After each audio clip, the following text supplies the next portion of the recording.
isang congressman o ilang congressman ba nagsabi na kaya ganito kalaki ang SOP na hiningi namin sa inyo, 25% to 30%. Dahil hindi lang sa congressman ito, hindi lang ito sa akin, kundi binibigyan namin si Congressman Saldico at saka si Speaker. 30%. Yun ang malaki. Yun ba pinakamalaking naibigay mo, 30%? Yun naman po kay Kong Roman Romulo po yun. Para kay Kong Roman Romulo, sabi ni D.E. Aris, bali, kaya po naging 30 yun kasi 25% para sa taas at 5%. Sino ro yun nasa taas? Kadalasan po, open secret naman po ito eh. Secret na open. Ano po, ang tinuturo nila madalas si Saldico at saka si Speaker po kadalasan ang sinasabi nila. Opo. Kaya mag-ingat kayo, I advise you to take all the necessary precautionary measures as far as your safety is concerned. Ngayon, tanungin ko kayo, meron kayong sinabi na isang congressman o ilang congressman ba nagsabi na kaya ganito kalaki ang SOP na hiningi namin sa inyo, 25% to 30%. Dahil hindi lang sa congressman ito, hindi lang ito sa akin, kundi binibigyan namin si Congressman Saldico at saka si Speaker. Alam ba niyo kung ilang porsyento dito napupunta kay Speaker, ilang porsyento napupunta kay Saldico sa 25% na ito? No? Wala po. Dahil ang narinig ko lang po ay para lang po kay Saldico at kay Speaker. Yun lang po ang narinig ko, yung 25%. Pero wala na po akong idea sa iba. So, ma-presume natin by this committee, you want to make us believe that yung 25% na binigay mo doon sa congressman, lahat yun mapupunta kay Saldico at kay Speaker o mayroong naiwan sa kanya? Narinig ko lang po sa bibig po ng mga kausap ko na mga politikong personal ko pong nakausap. Kasi yan po ang lagi nilang pinagyayabang. Pag may lasing na po akong kausap na na politiko. Siguro mo ito dahil alam mo, Teka muna. this is not a laughing matter. Teka muna. This is not a laughing matter. Teka This muna is a very kasi serious- baka mamaya lasing yung kausap mo kaya niya nasabi yung 25%. Pag tinatawagan din po ako, lagi din pong pinagmamayabang na pinahihingi na po sa taas. Sa taas. Kahit hindi sila lasing, ganun ang kanilang Yes po, sinasabi. pinahihingi na po at pinakukuha na. At nagmamadali pa kami, halos makandara pa kami kung saan namin kukunin at uutangin. At katunayan nga po, yung inutangan na po namin ngayon ay yung bangko po ay sinara na po. Pero sinasabi nila, kaya ganito kataas, 25%, sabagat ibang bahagi nito ay napupunta kay ganito at saka kay ganito. Pero wala ka namang kakayahan para suriin mo kung talagang naibigay kay ganon at saka kay ganon yung party niya. Tama? Yes po, Your Honor. Basta kinuha niya lang, kaya ganito kataas sapagkat ipinakikita niya sa iyo na hindi lang para sa kanya, sapagkat meron pa rin siyang bibigyan. Ganon ang Opo, hindi po. napagkakaintindi mo. Ang danilig ko po sa kanila ay sa 25 na yun, wala pa siya doon. Wala pa siya. So wala pa siya ron. Opo. Solid yun sa taas, hindi yun sa congressman, ha? Yun po ang 25 mga narinig ko sa taas. madalas. Yun lang po ang narinig ko madalas. Kung ano lang po ang narinig ko na 25, wala pa daw sila doon. Wala Ibig sila sabihin, doon. Opo. Kay Speaker at kay Saldico lang yung 25? Yun pa ang narinig ko lang. Ah, Imposible. Are you done, Senator? Meron ka bang pictures? thank you, Mr. Chair. Thank you, thank you. Vizcaya. Senator Sherwin. Hindi, one word. Meron ka bang litrato ng mga bagman nila? Pictures o Kadalasan po, CCTV? maingat po sila at ayaw nila. At syempre kami naman po ay ayaw po naming ma-intimidate naman po sila. Opo. Saka ayaw po nila. Kadalasan po, syempre ang pagtatagpo, kadalasan sa office o di kaya sa hotel, kinukuha. Pero kaya mo silang i-identify kung sakasakaling dumating sa pagkakataon na yon. Yes po, Your Lahat ng Honor. kumukuha para sa kanila, allegedly, kaya mo silang kilalanin, i-identify, sapagkat kilala mo sila. Yes po, Your Honor. Mr. Diskaya, sigurado ako i-deny yan ng mga pinangalanan nyo. No? Sigurado, 100%. Meron ba kayong iba pang mga ebidensya na magpapatunay na sila nga ang tumanggap, sila ang kausap nyo, tulad nga yung CCTV or meron bang mga deposit slip or merong mga any evidence na magpapatunay na itong mga pinangalanan nyo kanina totoo 'yon? Ledger lang po at saka yung parang voucher po yun. Opo. Pero hindi niya nila pinirmahan yun. For our records lang po yun. At pangalawa po, ang talagang tunay na panaka-ebidensya po ay talagang natuloy yung project. Kasi pag hindi ka po nagbigay, mutual terminated o di kaya right of way problem ang kakaharapin mo o di kaya mararanasan mo ang lahat ng hindi mo mararanasan tulad ng hindi ka makakolekta kasi protected po sila ng mga ano po. Pero ang congressman, wala naman silang kinalaman sa implementation ng project. Post-enactment yun eh. So hindi nila pwedeng sabihin may right of way problem ka, meron kang pwede na terminate yung bidding. Ang pwede lang mag-terminate ng bidding ay yung district engineer. Pag tinanggal po nila si district engineer o di ka sa regional director, mamimili na lang po yung director at saka DE. Patanggal ka o sumunod ka sa Hindi pinagagawa nga, ko? ang congressman, hindi naman niya pwedeng pakialaman yung implementation ng project. Regional lang at district engineer. Opo, tama po. So Tama. paano niya papakancel yung project ninyo kung Ah. hindi niya kontrolado yung implementation? Ano po, tatawagan lang niya yung DE tsaka RD para singilin po. So ibig sabihin nito mga politiko, may control dito sa RD at DE.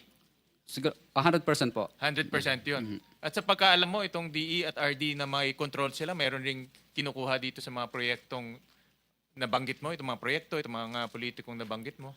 Itong DE at RD. Ano po, I invoke my rights po. Kasi po, Sinabi mo na yung mga politiko, sabihin mo na lahat. Hindi po, I invoke my rights po kasi syempre natatakot din po kami sa aming kaligtasan, wala pa po kaming protection. At saka po, I invoke my rights kasi po sa tag doon yung session na ang tawag sa session na Executive session ko lang po siguro kung Pwede yun. gusto niyo kwento ko Mag-request sa ka na inyo. lang ng executive session. Opo, sa mga ganyang klase po ng bagay. So Opo. yun ang tama. Kasi sinabi mo na lahat. Bakit i-invoke mo pa Kasi yun? ang nilista ko lang po dito, Mr. Chair, is yung 25% lang Kung po. magte-tell all ka, lubusin mo na. Diba? Andiyan na tayo eh. This connection, I think, Mr. Diskaya, Mr. Chairman, just to finish lang, Mr. Chairman. Hindi, kailangan ko lang masabi Ay, ito. sige. Kasi sa Republic Act 6981, Section 4, ito yung batas natin, may kinalaman sa paghingi mo ng proteksyon na maaaring makatulong sa inyo. Sinasabi yung ganito, witness in legislative investigations. In case of legislative investigations na nangyayari nga po ngayon, in aid of legislation, a witness with his express consent may be admitted into the program upon the recommendation of the legislative committee where his testimony is needed when in its judgment there is pressing necessity therefore, provided that such recommendation is approved by the President of the Senate. So kung gusto mo na mangailangan ka ng protection, ang committee ito sa pamagitan ng ang aming kakayahan, irerekomenda natin sa Presidente ng Senado at kapag ito'y kanyang pinirmahan, ay magkakaroon ka ng protection na nilalaman ng batas na ito. So pumapayag ka. Yes po, Mr. Chair. Proceed. Mr. Chairman, may I move to also subpoena the district engineers and regional engineers in connection with the politicos that were mentioned earlier? Dahil alam naman ho natin na mambabatas ho, bawal makialam sa implementation ng project. That's post-enactment, which is unconstitutional. Pero parang lumalabas ho sa kwento ni Mr. Diskaya, may control. Tama po ba? Can you confirm that? May control yung politiko doon sa implementation ng project. Yes po, Your Honor. Which is unconstitutional, Mr. Chairman. So maganda marinig na ho natin diretso sa district engineer at sa mga regional engineers itong ginagawa nilang collusion. Parang may collusion eh. Merong sindikato na between the politico and the district engineer and regional engineer. At the same time, Mr. Chairman, there was a request for executive session. May I also suggest to pursue that executive session without prejudice to informing the public on that information if we find that the public needs to know that information. Kasi ako naniniwala, Mr. Diskaya, sinabi nyo na lahat eh. Tuloy na natin to in the name of the truth. Diba? In the name of justice. In the name of fighting corruption. Kasi kung itatago natin to, wala ho talagang pupuntahan to. But we will allow you, with the permission of the chairman, may executive session without prejudice. Kung ma-determine namin na kailangan ng publiko, then dapat ulitin natin dito. Upon may advice po ng lawyer ko, sige daw po. Ano yung sige? Ano yung sige? Sige po. Hindi, ang tanong niya... No. Pwede po sabihin ngayon dito. Ang tanong ni Senator Gatchalian kung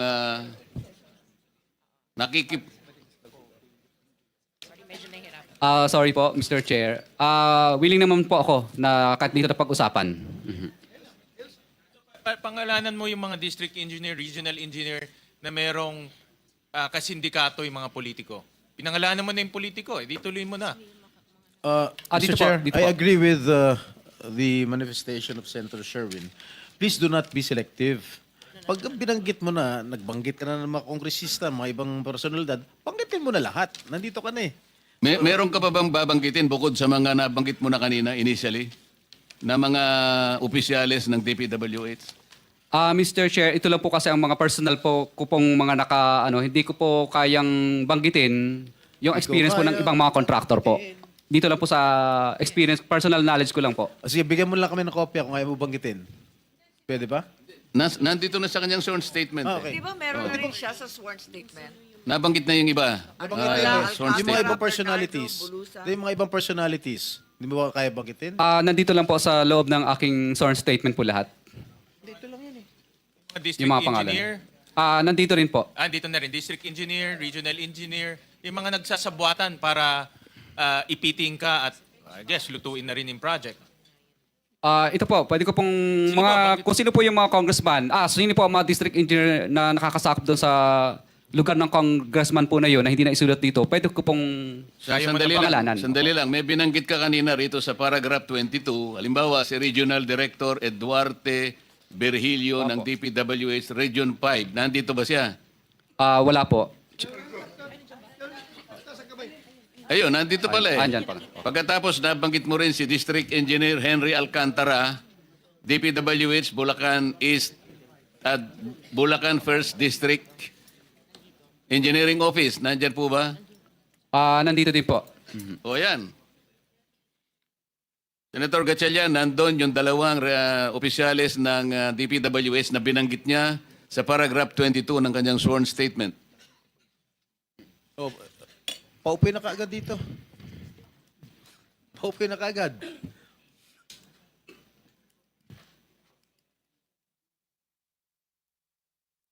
Comsec, administer mo na yung oath. Hindi, dito. Dito sa bago.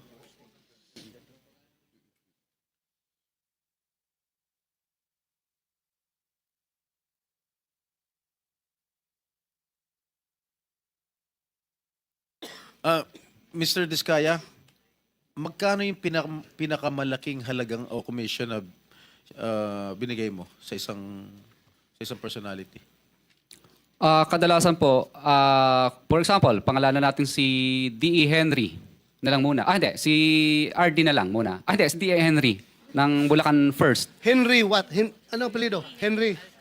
D.E. Henry Alcantara po, for example, binibigay po namin yung 25%. Opo. Para po dun sa kay ano daw po, kay hindi daw. Narinig ko. 25% hindi pa po kasama yung parking. 5 kasi ang parking o pass-through. Meron ka dito sa number 28, may binigyan ka raw 30%. Yun ang malaki. Yun ba pinakamalaking naibigay mo, 30%? Yun naman po kay Kong Roman Romulo po yun. Para kay Kong Roman Romulo, sabi ni D.E. Aris, bali, kaya po naging 30 yun kasi 25% para sa taas at 5%. Sino raw yun na sa taas? Kadalasan po, open secret naman po ito eh. Secret na open.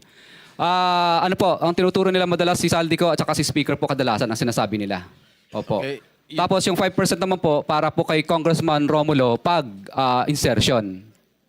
Pag hindi naman po insertion, mabababa ng kapiraso. Yung pinakamalaki, 30% yun na shell out mo. Kasi po kasama na po doon yung insertion. Yung parking fee o pass-through. Kaya naging 30. Yes, I understand. Kaya nga, yun ang pinakamalaki.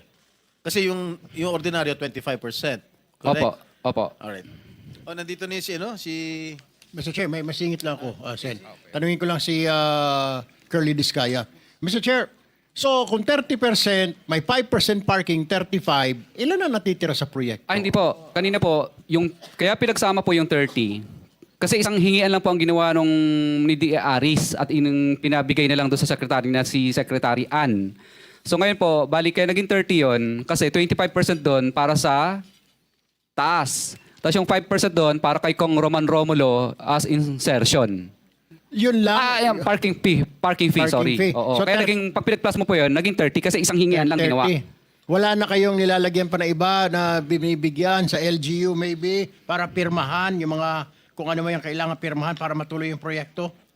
Sa LGU, kadalasan wala po. Wala. Wala na, walang pakialam doon. Magkano po ang kinikita nyo naman? Kung binigay nyo yung 30%, magkano po ang binabawas pa ninyo doon sa For example, 100 million, 30% po yan. That's about 30 million. So may 70 pa. Magkano po yung, syempre, tatrabahuin nyo, magkano kailangan ang kikitain nyo pa dyan? Kadalasan po ang natitira na lang sa amin, minsan pag minalas-malas, lugi, kung sinuwerte, minsan 2%, 3%. Pag sinuwerte pa, 5%. Paano? 2%, 5%? 3 to 5% po, minsan ang natitira na lang. Minsan lugi pa. So 70, bawasan mo pa ng 5%, so 65%. Tama po ba? Opo. Ito ba ang ginagawa niyo yung proyekto? So matatawag natin substandard dahil para kumita kayo, para maibigay ninyo yung komisyon, bawasan ninyo yung bakal, bawasan ninyo yung mga semento para may maiabot lang kayo. Tama po ba? Hindi po, wala pong substandard, tama pa rin. Para sa kasi hindi po siya papasa sa testing ng DPWS pa rin at ganoon din po, hindi po tatanggapin ng Mr. warranty Vizcaya, ban. Hindi po. Hindi ako naniniwala na papasa sa DPWS. Kasabwat na ho ninyo yung district engineer at saka regional director. Paano po? Pati yung COA, kasabwat din ho ninyo. Magbubulag-bulagan na lang yung tatlong yun. Hindi po, wala po hindi po namin nakakausap yung COA. Hindi po sila. Yung DPWH, siyempre kasabwat nyo na, binigyan nyo na ho. May pipikit na lang nila yung mga mata nila. Kaya magiging substandard po talaga yan. I mean, whether you like it or not, para nga kumita din ho kayo. I don't think 2% lang po ang kinikita nyo dito, 3%. Magpapakanda hirap kayo, 2 to 3%. Kakayanin ba ng 2 to 3% yung mga sasakyan na binili nyo na pagkadami-dami po? I mean, that's way, unbelievable po. Your Honor, kaya po. Dahil 23 years naman po namin pinaghirapan po yun. Kasi noong mga panahon po nung mga una po, ay magaganda naman po ang kinikita namin. Ngayon lang pong panahon na to na ito ang medyo lumiit po talaga. 25% po ng what? Ng cost ng project. Tama po ba? Ng contract cost. Contract cost. For example, 100 million yung paggawa ng flood control na ito. Example lang po natin, 100 million. So 25 million po ang pupunta doon sa proponent. Opo. 25 million. So matitira is 75. Ganun po ba? Opo. Bali ang pass-through naman or parking fee is 5. Excuse me. Para malinawan natin, dito kasi sa paragraph 18 ng iyong sworn statement, may binabanggit kang 25%. Ngayon, pagka sumulong ka sa, kung hindi ako nagkakamali, number 22 paragraph, o paragraph 22, meron na namang 25%. Kaya doon lang 50 na. Kaninang sinasagot mo si Senator Sherwin, meron kang binabasang note dyan. Pwede mo bang i-plus na lang dito? Kasi hindi natin malaman kung sino-sino pa lahat ang binibigyan mo. Doon pa lang sa 50% na yon ay delikado na talaga yung project mo. Naniniwala ako na dahil binanggit mo nga, kakutsaba mo na yung mga ibang binanggit mong mga, tama naman, yung tanong ni Senator Sherwin, baka naman magsasakripisyo na yung project unless ma-justify mo sa pamamagitan ng presentation. Ilan ba talaga yung napupunta kung kani-kanino para sa ganoon makita natin yung net, magkano na lang talagang matitira sa project? Meron ka bang calculation dyan para madali tayo? Magkano yung napupunta sa congressman na kagaya na sinasabi mo? Magkano yung napupunta kung kani-kanino? Kasi merong back dyan, merong COA, merong material testing, merong kung sino-sino. Baka naman nilagyan mo na ng porsyento yan, madadali tayo rito. Mr. Chair, okay lang po ba i-flash sa yung sample computation Bigyan ko mo po? muna ako ng kopya pagkatapos i-plus natin para maintindihan ko rin yung presentation mo. Yung staff, pakitulungan si Mr. Vizcaya para ma-plus natin sa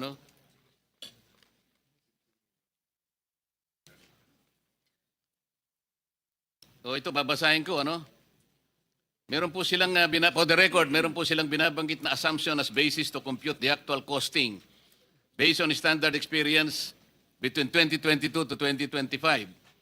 ABC, 75 million.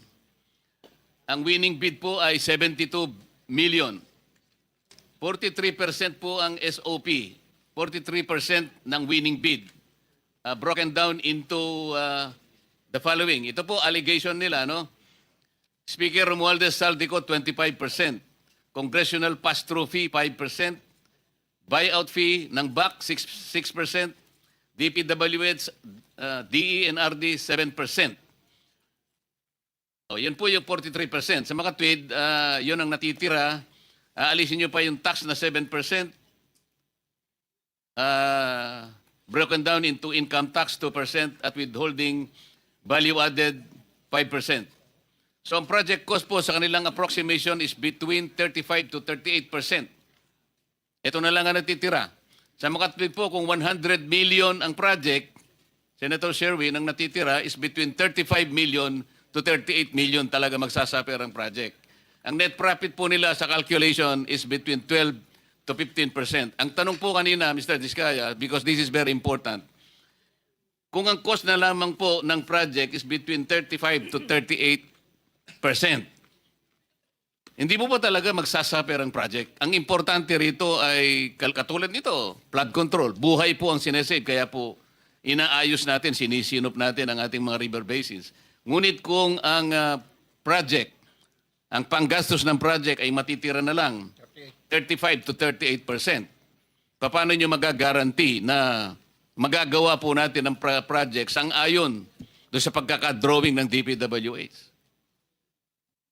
Mr. Chair, sagutin ko lang po ng detail by detail. Opo. Kadalasan po, Mr. Chair, may warranty ban po kasi yung aming project. At pangalawa po, pag nag-collapse po ito dahil dinaya po namin, mas malulugi pa po kami. Sa napakaliit na natira sa amin na minsan 5%, 3% na nga lang, magko-collapse pa. Kaya ang ginagawa po namin, Mr. Chair, ginagawa po namin ng tama ayon sa plano, ayon sa specs, ayon sa program, ayon sa design.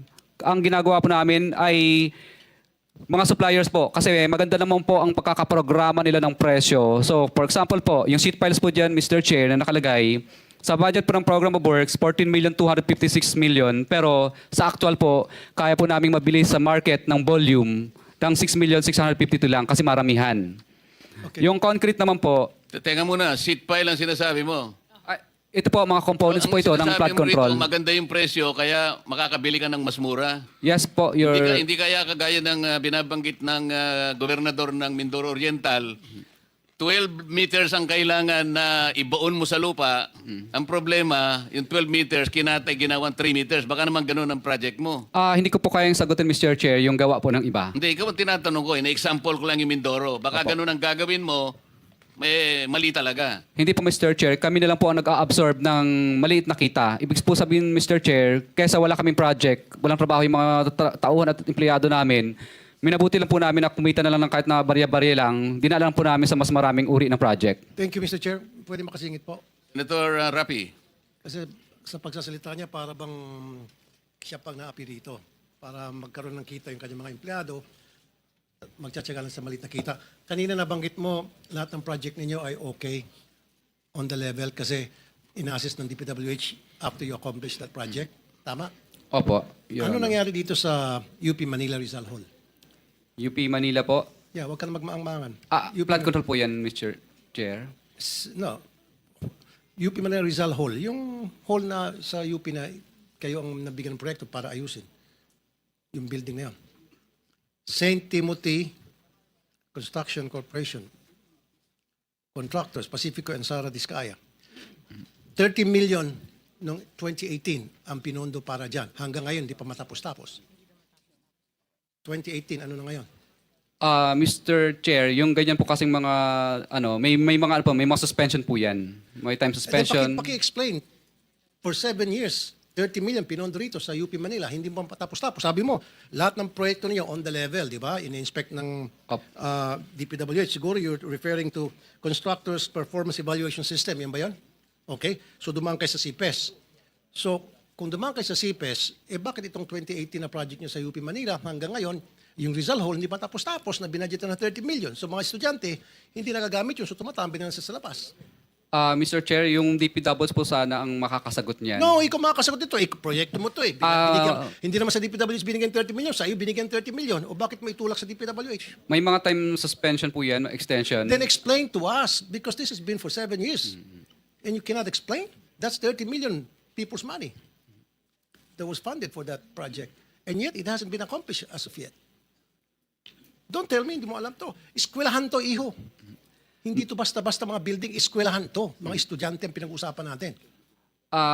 Your Honor, ano po, may Rizal mga Hall. kompleto po sa mga dokumento. I-present po namin yung mga dokumento po next. No, it hasn't been accomplished. May mga kausap kami doon sa eskwelahan. Baka may papuntahin ko dito yung professor. Baka Yung duduhin professor ka pa. po doon, ang hindi Hindi, po yung nila mga kami tao. binibigyan ng ano po, Hindi ka binibigyan ng professor ng ano. hindi po nila ina-approve pa po yun na makapagtrabaho. Well, then bakit mo tinanggap yung 30 million since 2018, hindi kayo inaprobahan ng professor. Siyempre, yung professor papayag yung kapakanan ng eskwelahan yun, kapakanan ng mga estudyante nila. Ba't di kayo papayagan ng professor na magtrabaho doon? That's stupidity. Paliwanag At mo it's- nga at kung its bakit best. meron suspension. Yun ang tinatanong eh. Bakit may suspension? Ano ba nangyari? Yun ang paliwanag mo. Hindi po approve sa kanila yung design base sa DPWS po kasi DPWS po talaga ang nagbibigay sa amin ng instruction kung itutuloy o hindi. Kasi ang magkausap po yung consultant po ng eskwelahan at Hindi, ng ang DPWS tinatanong po. ni Senator Rapi, binayaran ka na eh. Binayaran ka na ba? Yes. Ah, hindi. Bayan. Kasi ganito yan, Mr. Diskaya, bago kayo gagawa ng proyekto, bago ba approvean yung proyekto, gagawa kayo ng feasibility study, right? And then yung feasibility study na yun, ipapakita nyo doon sa kung sino man yung nag-request ng eskwelahan na para sa proyektong yon. So ba't di ka aprobahan ng eskwelahan? Ba't di ka pagtatrabahuin kung pinakita nyo sa kanila yung plano nung building na gagawin nyo? Mr. Pinakita nyo o hindi yung plano? Siyempre, bago nyo gagawin yon, kasama yung mga taga-DPWH, kung kinakailangan, tatawagin yung eskwelahan at papakita nyo, pipresenta nyo, ito po yung plano na gagawin namin. Ito yung structure. Ito yung... Government project kasi ito eh, dahil UP Manila. Sino ang gumawa ng project? Ay, sino ang gumawa ng plano? Ang gumawa po ng plano, sumusunod lang po kami kung ano po ang Sino nga? design. Sino DPWS po.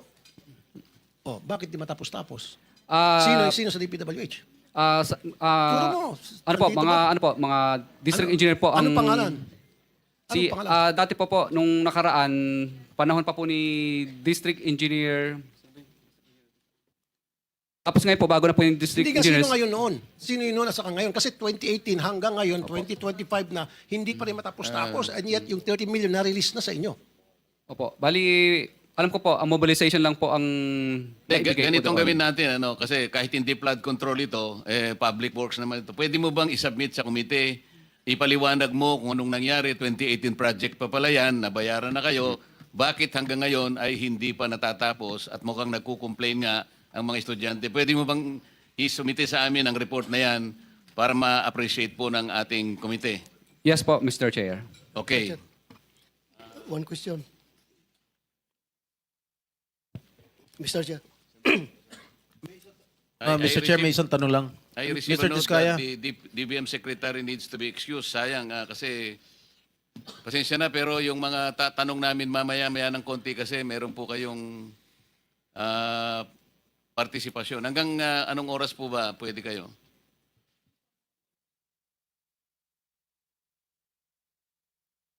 O sige, anyway, you wanted to be excused now, Madam Secretary.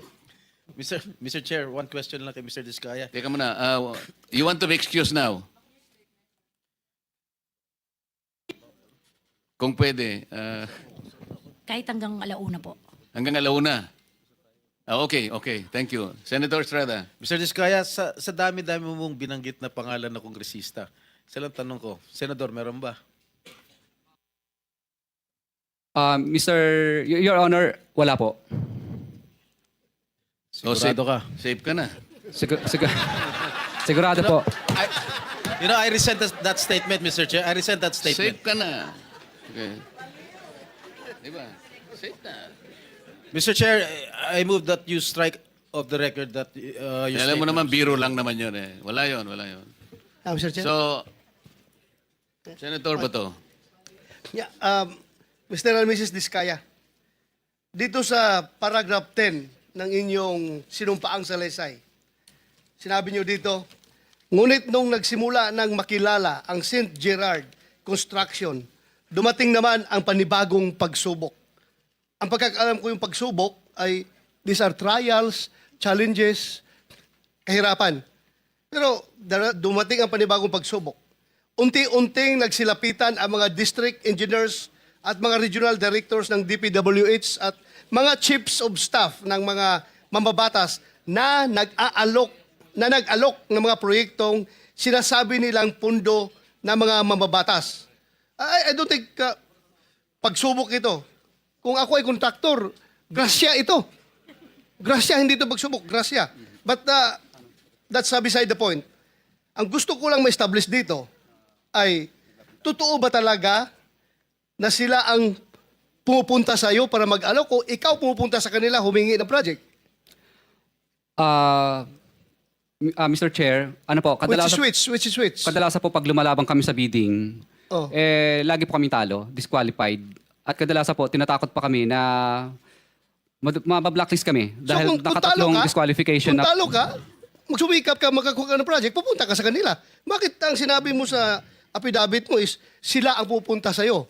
Kadalasan po, qualified po kasi ang license namin. Kaya nilalabanan namin. So, kaya misa po, kami na po ang nilalapitan dahil kadalasan po, nilalabanan nga po namin yung mga projects nila. So, Okay, thank you. pinararating nila na Teo, andito yung regional director ng DPWH ng Region 5.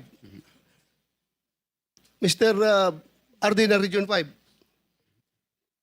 Ikaw ba'y isa sa mga regional directors ng DPWH na pupunta kay Diskaya para mag-alok ng proyekto? Wait. This is in connection with the earlier question of Senator Sherwin na parang ang nangyayari, bawal na nga, unconstitutional na nakikialam yung kung sino-sino pagkatapos na mailagay na sa NEP.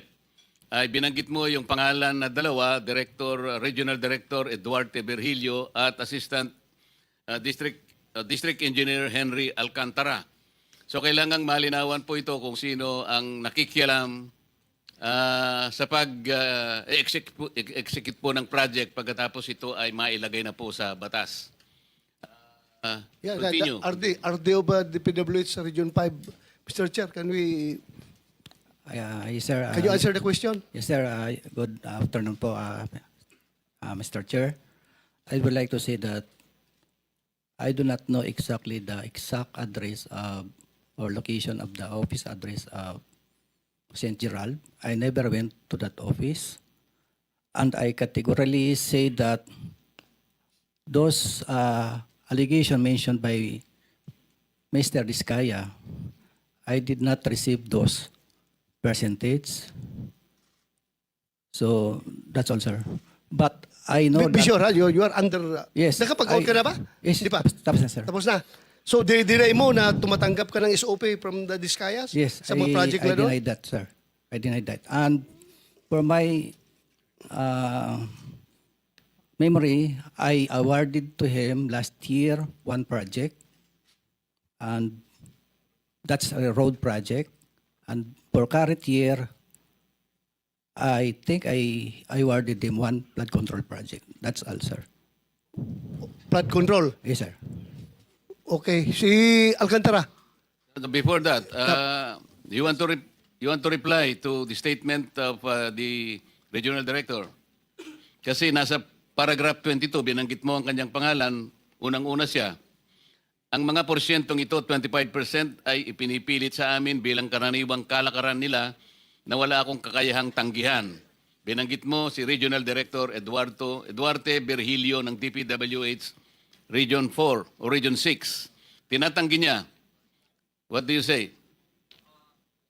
Mr. Chair, katunayan nga, nung makalawang araw, bago po yung humihingi ako ng tulong sa kanya, kasi na-freeze ng bangko ang mga account namin kahit wala pang court order ng AMLAC, sabi ko na, baka pwede pong makautang at makahingi ng tulong. So ngayon po, ang nangyari po nito, mukhang naramdaman niya na magsasalita na ako, kaya sinauli po niya yung 25% plus parking fee, kulang pa nga. Opo. Kailan nangyari ito? Nung makalawa lang po, yung engineer, yung driver po niya ang nagsauli.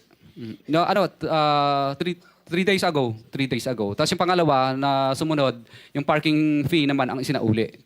Mr. Chair, Totoo ba, Mr. Chair? Pasagutin natin si RD kung totoo. Ano, sinauli mo?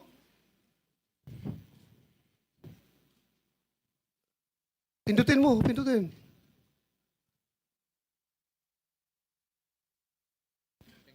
because Mr. Sagutin mo kung totoo ba na sinauli mo yung 25% na SOP na binigay sa'yo. No, I did not return any money to him. So it's your word against their word. Yes, sir. Sigurado ka? Yes, sir. Kapag mapatunayan namin ito,